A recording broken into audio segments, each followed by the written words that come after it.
Hello, Patriots. Welcome back to the Conservative Crows, where we discuss the current government's actions and policies that we believe are detrimental to our constitutional republic and the American way of life.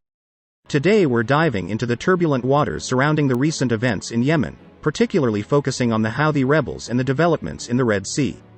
Plus, we'll unravel the United States and the United Kingdom's recent involvement and explore the reasons behind it. Let's get started.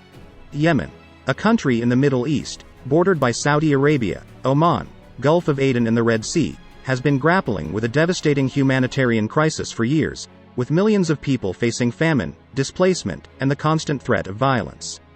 In recent weeks, the situation has taken a dangerous turn, particularly in the Red Sea. The Houthi rebels, a group aligned with Iran, who support the Palestine movement in Israel, have carried out a series of attacks in the Red Sea, targeting both military and civilian vessels. These actions have not only escalated the conflict but have also raised concerns about the safety of vital maritime routes. Recently, in response to the Houthi attacks, the United States and the United Kingdom have taken decisive measures. Both nations conducted missile strikes on Houthi-controlled targets, aiming to cripple their capabilities and deter further aggression. Joe Biden has ordered the strikes as well as further retaliation against Yemen and the Houthi rebels, even though it was not authorized by Congress. Now, some members of Congress are already pushing back against the unauthorized bombing. Representative Cori Bush wrote on Twitter last night, "POTUS can't launch airstrikes in Yemen without congressional approval.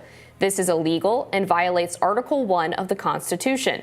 The people do not want more of our taxpayer dollars going to endless war and the killing of civilians. Stop the bombing and do better by us."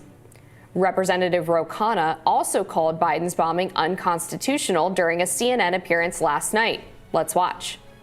Well, Abby, what I've said is he should have come, as the Constitution requires, to Congress, and that was echoed in a bipartisan way by Senator Mike Lee, Representative Jonathan Jackson, and many other senators and congresspeople. The Constitution requires that if there is not an imminent threat of self-defense, that he has to come to Congress. And here we know by your own reporting that this has been going on since December. He's assembled an entire international coalition. He certainly should have come to Congress so that we can discuss whether this actually could put more American troops at risk. I'm concerned about retaliation in Iraq and whether it could draw us into a Middle East war. And I believe that he did not follow the Constitution. The question on everyone's mind is, how might this unfold? The situation is delicate, and any escalation could have far-reaching consequences.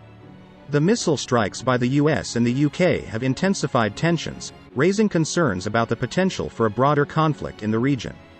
The fear is that these strikes could prompt an even more aggressive response from the Houthi rebels or their allies.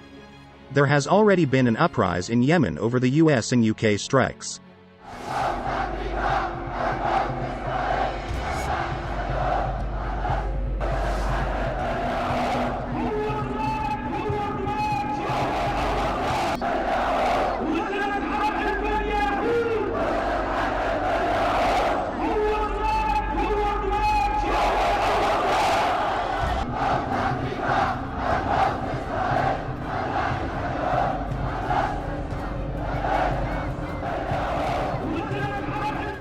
The delicate balance in the Middle East is at stake, and the risk of a wider conflict involving regional powers is a real possibility.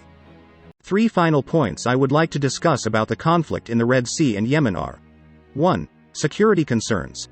The disruption of maritime activities in the Red Sea poses a significant threat to international security. The US and the UK, being key stakeholders in global stability, have expressed concerns and taken steps to address these challenges. 2. Support for regional allies. The involvement of these Western nations can also be seen as a response to supporting their regional allies, including Saudi Arabia and the United Arab Emirates, who have been directly affected by the Houthi actions in the Red Sea. And 3. Humanitarian considerations. Beyond security and geopolitical interests, there's a growing acknowledgement of the humanitarian crisis in Yemen. The US and the UK have been under pressure to address the suffering of the Yemeni people, contributing to their increased involvement. In conclusion, as we navigate these complex and troubling developments, it's essential to stay informed and engaged.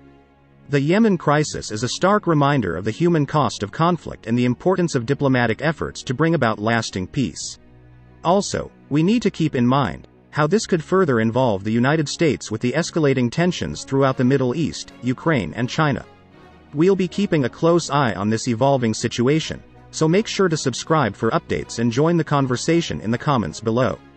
Thanks for tuning in, and until next time, stay informed and stay curious, and thank you for watching.